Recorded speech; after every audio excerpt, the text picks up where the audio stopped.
Tapi di beberapa ayat orang kafir dia diceritakan Allah bahwa mereka mendustakan para rasul. Makanya tadi mereka tidak mendustakannya dalam konteks apa? Paham ya?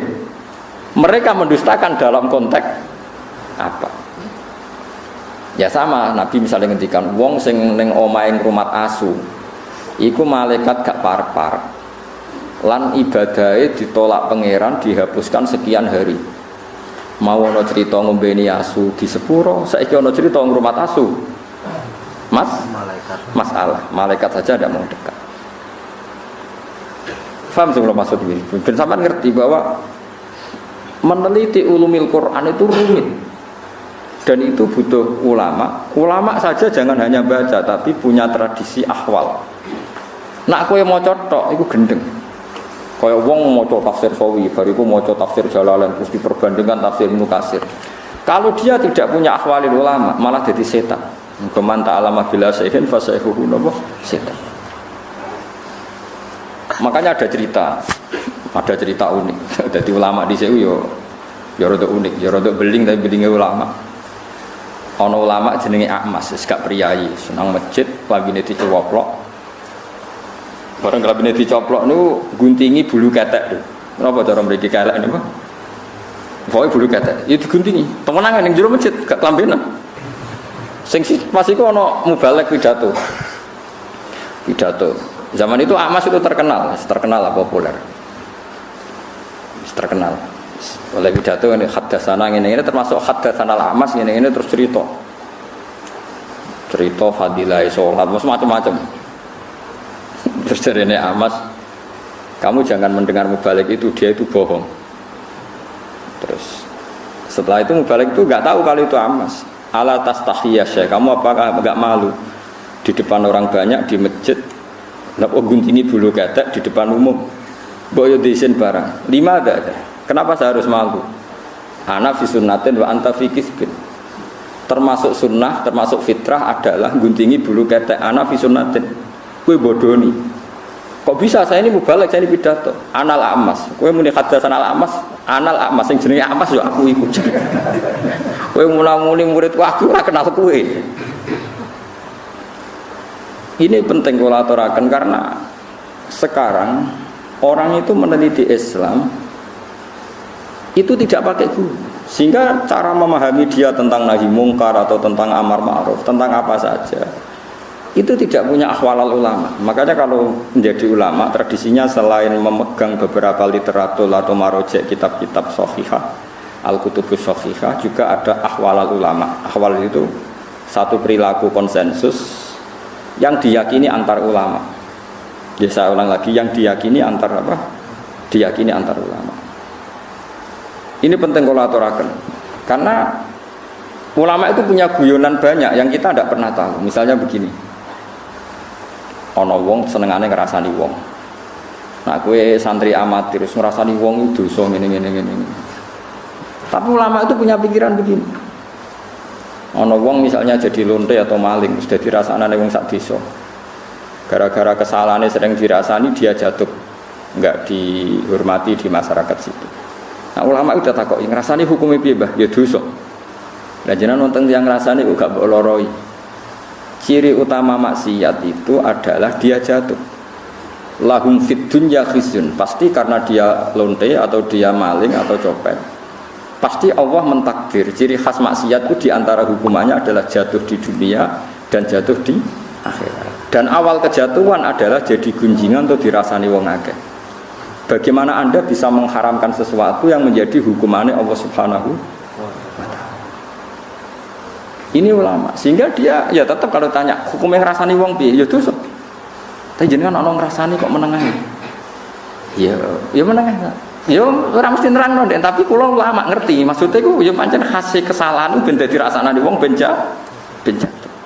Lho umpama saiki ana lonte utawa ana maling, ana koruptor, gak ana sing beritakno, gak ana sing ngrasani, terus ora salah piye?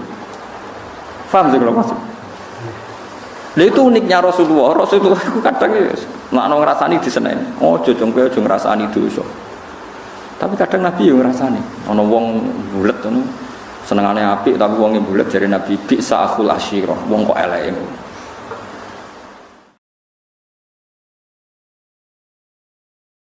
Akhirnya terus ulama mulai ngarang kitab. Ngerasane iku haram kecuali 6 hal. 1 ini, 2 ini. Nah, kowe ngapalo kan rahasia. Wong jumlahe napa? 6. Nah, itu cara berpikir adalah apa yang dilakukan Nabi itu menjadi hukum permanen apa enggak? Apa hanya waqiatul hal, memang hukum itu begitu, tapi nggak bisa diteruskan kayak kasus tadi apa? Kayak konteks tadi apa itu? Lonte, bagin atau bagiyah makanin apa? Ngombeni apa asu. Kowe ra iso terus mentang-mentang. Asu itu hewan kehormatan, sehingga sing ngombeni di sepuro. Padahal dosane gede lonte. Kowe ada nganti mafhum ngono neraka. Sing marahi sapa kowe di pemikiran ngene. Paham ya? Tapi ora mbok mafhum kok goblok wong kok ora iso mafhum. Yus pokoknya meneng ae, pokoknya ngono iku tau kejadian. Mulane ulama rata-rata wis kaya wong goblok. Pokoknya tau ana kejadian. Wong mateni wong 99 di sepuro. Bareng ana kiai muni ra di sepuro dipateni nih. Satu. Jadi kena ulama tenan mau cerita, ana kejadian wong mateni wong 100 di sepuro pangeran. Tapi rasa mbok mafhum. Lah jenengan mateni piro? 5. Wah enteng sing 100 di sepuro iki lagi kurang 95 ora iso. Mulane ngger ulama kok debat mbek intelektual rasane mbok mergo intelektual iku goblok tapi mbok pinter. Perkarane iku kabeh dianalisa. Tapi materine pas-pasan. Nek ulama walian materine akeh saking udine pangeran ra iso omong. Dadi terus kok wong goblok. Nak debat terus kaya wong goblok. Tapi iku ulama. Ya karena kita punya perhitungan. Apa itu nyata? Misalnya rodok ya unik. Kayak Mustafa nak nyusu rondo itu jadi anak rodok gak setua ini. Enggak kan syaratnya bayi rodok enggak sampai umur pinten 2 tahun. Tapi pernah ada satu kejadian jenenge Salim itu dia mamaan. Salim Maula Hudzaifah itu dia mamaan. Ben dadi dulur rodok bukan nyusu wae pira wis tuwa kok. Dek Salim wis tuwa. Iku kabeh ulama tiap fikih ana bab rodok. Wa amma qisatu Salim. Nek ana cerita Salim solusine dirodokkan. Kowe coba nyusu mentel iso wae diperes to Mas. Oh, pikiran ngeres to. Dadi nyusu ora kudu mentel iso wae diperes. Pikiran kok pornografi ya. Kabeh ulama fikih mesti kangelan menjawab wa amma qisatu Salim fa muhtasun bi. Itu khusus Salim. Jadi kadang apa yang dilakukan fatwanya Rasulullah itu kadang kejadian khusus, nggak bisa digeneralisir. Karena kalau kamu generalisir ya bingung tenan. Misalnya di surat yang sama, di surat Tobat ada faqtulul musyrikina aitsu wajadumuhum satrusih. Bunuh orang musyrik ketika ketemu di mana saja. Di ayat yang sama, di surat yang sama, tapi ana ayat wa in ahadum minal musyrikina stajaruka fa'jirhu hatta yasma'a kalama. Kalau mereka ingin ngaji ya ulang ngaji sih. Karwane nek diulang ngaji ra iso-iso, ya piye meneh. Tapi nek masalah ra iso ora kudu wong kafir, wong Islam diulang ngaji ra iso-iso kan ya akeh. Ya napa mboten? Apa wong Islam nek diulang ngaji terus iso kan ya ora mesti. Iku paling angel ning bab ulumul Quran. Ini paling sulit. Karena ya memang sulit. Dan enggak perlu dipecahkan. Saya ulang lagi itu enggak perlu dipecahkan. Ya sudah, kita tidak tahu kita yaumil kiamah, enggak apa-apa. Daripada kayak keputusan biru, satu orang sanggih keputusan. Ini penting kalau aturakan. Terus di Quran itu seperti itu banyak. Makanya yang dikirim Abbas, ono ayat fahum layat sa'alun, mereka enggak ditanya. Ada ayat waqifuhum innahum mas'ulun, hentikan mereka karena mau ditanya. Ada ayat mereka bisa menjawab. Ada ayat al-yawma nakhtimu ala afwahim, bahwa mereka sudah tidak bisa menjawab karena lisannya ini penting kalau terangkan jenengan orang gegabah maknani Quran. Jadi maknani Quran itu butuh macam-macam, termasuk sing dibutuhno paling angel itu ahwalal ulama. Mun jenengan dalil kula ahwal itu ya ahwal niku perilaku ulama. Perilaku niku bukan sekedar fatwa hukum tapi ini perilaku. Misalnya begini, ini tak judono uniknya ulama memahami dawuh Kanjeng Nabi. Nabi nate ngendikan aksir min ma'rifatin nas, cung kowe kanca sing akeh. Angger kanca akeh ya manfaat akeh. Sufyan Ats-Tsauri gurune Imam Syafi'i nak manani